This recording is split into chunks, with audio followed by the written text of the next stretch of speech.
माहूर तालुक्यातील टाकळी व लिबायत परिसरात महसूल विभागाच्या पथकाने केलेल्या कार्यवाहीत 128 ब्रास वाळू जप्त करण्यात आली आहे।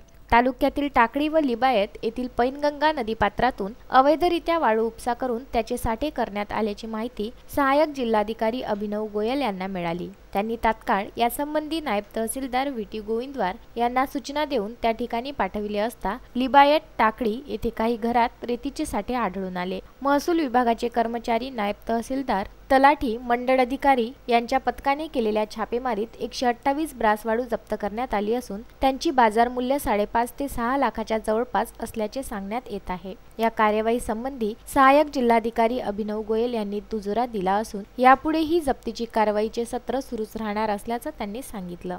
विदर्भ न्यूज करिता माहूर येथून राजू दराडे, संजय घोगरे व अनवर खिच्ची।